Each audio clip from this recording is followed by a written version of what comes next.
Flamma won 21 fights. He killed 17 men. He survived 37 battles. He was crowned champion of the Colosseum. He was given gold. He was given glory. And 4 times he refused his freedom. Flamma, a name that wasn't Roman. A man who wasn't a slave. A warrior who didn't want to be free. Why would a man who could walk away choose to stay and die in the arena? He wasn't born in Rome, not in Gaul, not in Africa. He was born in Syria, a province on the edge of the empire, where the desert met the sea, and the gods of the old world still whispered in the wind. His real name? Lost to time. We only know this. He was a mirmillo, a warrior from the eastern lands, perhaps a soldier in the resistance against Roman occupation. In 88 AD, at age 18, he was captured during a revolt near Emesa. His village burned. His father's body was left on the road as a warning. His mother was taken to a slave market in Antioch. He fought until his sword broke. Then he was bound, dragged, and sold. He was taken to the ludus of Batiatus in Capua, the most feared gladiator school in the empire. There he was branded with hot iron, his past erased, his voice silenced, and given a new name, Flamma, the flame, not for bravery, for his eyes, red as fire, and for something deeper, the flame that wouldn't go out. In his first fight, Flamma killed his opponent with a single strike, a blade to the throat, clean, without hesitation. The crowd roared, but Flamma didn't smile. He looked at the body on the ground, and he did something no gladiator ever did. He knelt and touched the dead man's forehead. This wasn't Roman. It was a Syrian ritual, a gesture of respect for the dead. He wasn't killing for entertainment. He was killing because he had no choice, and that made him dangerous. Because a man who respects life can't be controlled. Flamma won 21 fights. In every one, he used no exotic weapons, no trident, no net, just a short sword, the gladius, and a round shield. He never killed cruelly, he never displayed the body, and in the final moments, he always looked up at the sky, as if he were praying. After his 7th victory, Emperor Domitian, impressed, offered him freedom. He knelt, not in thanks, in silence, and replied, "If I am free, what will I be? A man without a name, a ghost. Here, I am someone." The emperor laughed, but he didn't order him killed, because he knew a man who chooses the arena is more dangerous than one who flees it. In 99 AD, a messenger brought a letter, written by his sister, sold into slavery in Alexandria. She wrote, "I'm a weaver. I work until I bleed, but every day I look to the sky and pray, let you live. They're offering you freedom. Don't refuse it. Come back for me." Flamma wept. That night, he entered the arena. He won, and he refused. He told the emperor, "If I'm free, she'll be sadder, because she'll know I left her behind. Here, she still has a brother who didn't run." This is unprecedented. No other gladiator refused freedom out of compassion. Flamma didn't want to be free. He wanted to be needed, and that made him a hero without glory. In 101 AD, Emperor Trajan, who wanted to reform the games, offered him not just freedom, but a fortune, money to buy a farm, a house, a family, a wife, children, a life. Flamma looked at the sack of sesterces. He picked up a coin and dropped it into the sand. "Do you think this pays for the man who died in front of me?" "You're a fool," said Trajan. "No," replied Flamma. "You're a man who thinks everything has a price." And he walked out of the arena. It was the first time a gladiator challenged an emperor, not with violence, but with silence. In 103 AD, Flamma was called for the last time. Trajan, weary, said, "You've been champion. You've been remembered. Now go, live, for me, for all of us. Flamma looked at the emperor and said, "If I walk free, no one will remember that a slave could choose to die. But if I die here, they'll know a man can be more than a beast. So don't free me. Free the idea." It was the last time anyone saw Flamma alive. The next day, he entered the arena. His opponent was a young gladiator, the son of a legate. Cassius was fast. Flamma was slow. The fight lasted 17 minutes. Flamma didn't attack.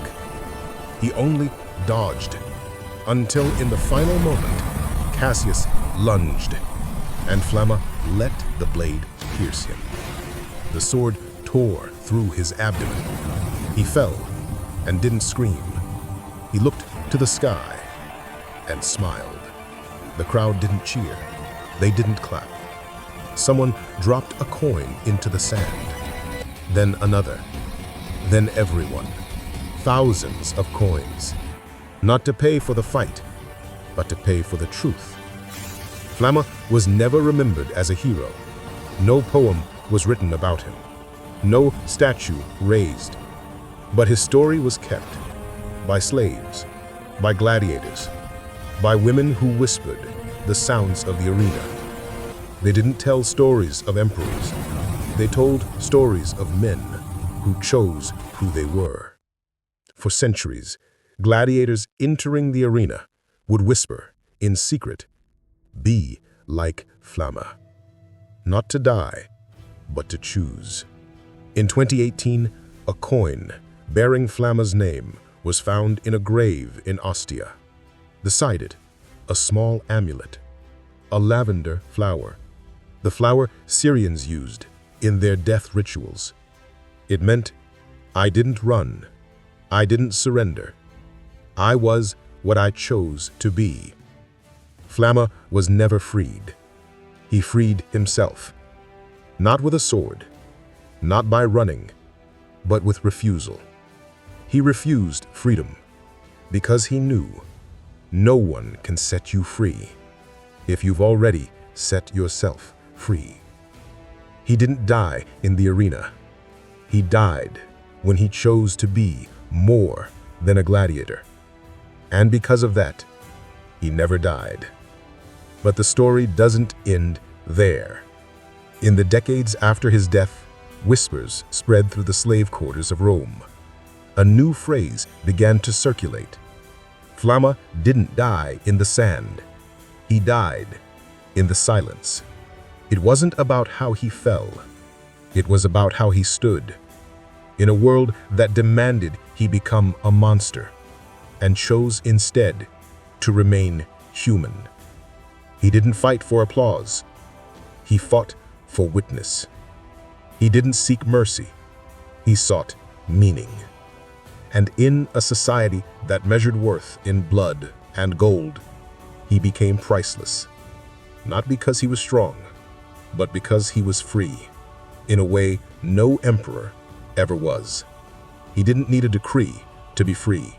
He didn't need a temple. He didn't need a name. He only needed to remember who he was. When the Roman elite spoke of Flamma, they called him a curiosity, a freak, a man who defied nature. But the slaves knew better. Because he proved something terrifying, that even in chains, even under the eyes of gods and emperors, a man can still choose. He chose not to hate. He chose not to break. He chose not to run. He chose to stand and die on his own terms. And that terrified Rome more than any rebellion. Because if one man could do that, what was stopping the others? In the years that followed, gladiators began to refuse to fight, not out of fear, out of defiance. A man in Lyon refused to kill a prisoner of war and was crucified upside down. A woman in Ephesus, once a gladiatrix, refused to wear her armor, and walked into the arena naked, holding only a rose. The crowd fell silent. The games were suspended for 3 days. No one knew why, but the word spread. Flamma spoke. His name became a secret code, a prayer, a promise. In the catacombs beneath Ostia, a graffito was found centuries later. "I am Flamma's shadow. I will not kill." It was signed by a man whose name had been erased. In the ruins of Pompeii, archaeologists found a child's toy, a small clay figure of a gladiator carved with no weapon, just open hands. Beside it, a single word, Flamma. Even in death, his presence endured. He didn't need monuments. He didn't need poets. He didn't need to be remembered by the powerful. He only needed to be remembered by the powerless. And they remembered him. In the silence between the screams, in the pause before the blade fell, in the moment a man chose not to kill, even when every law, every god, every emperor demanded he do it. He became the ghost of conscience in a world that had forgotten what conscience meant. Today, when you walk through the Colosseum, you see the seats, the arches, the tunnels, the sand, but you don't see him. You don't see the man who stood there, bloodied, breathing, and still choosing. You don't see the man who looked up at the sky and whispered, "I am still here." But if you stand very still, if you close your eyes and listen, you might hear it. Not a roar, not a cry, not even a name, just a breath. Slow, steady, unbroken, like the wind through the olive trees of Syria. Like the rustle of a scroll being opened after 2,000 years. Like the quiet voice of a man who said, "You can take my life, you can take my name, but you cannot take the choice I made." Flamma didn't die in the arena. He died the day he stopped fearing death. And he lived, truly lived, the day he began fearing life. Because the most terrifying thing in the world isn't the blade, it isn't the crowd, it isn't even the gods. It's the moment you realize you have power and you choose not to use it. Not because you're weak, but because you're strong enough to be gentle, strong enough to be kind, strong enough to refuse. 4 times he refused freedom. Not because he didn't want it, but because he knew true freedom isn't given, it's claimed. And sometimes it's claimed by staying, by standing, by looking death in the eye and smiling. Because he knew something the emperors never understood. You can own a man's body, you can own his labor, you can own his sweat, but you can never own his soul, unless he lets you.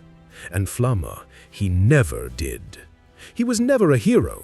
He was never a villain. He was never a slave. He was never a champion. He was simply a man who chose to be human. And in a world that built its glory on the bones of the broken, that was the most dangerous act of all. He didn't need to be remembered. He didn't need to be praised. He didn't need to be freed. He only needed to be true. And in that truth, quiet, unshakable, eternal, he outlived Rome. He outlived the emperors. He outlived the gods. And he outlived the very idea that a man must be defined by what is done to him. He was defined by what he chose to do. And that is why his name still echoes, not in stone, not in gold, but in the silence between heartbeats, in the breath before a choice, in the moment you decide, I will not become what they made me. I will be what I am. Flamma, Not a legend, not a myth, a man. And that is the most powerful story of all.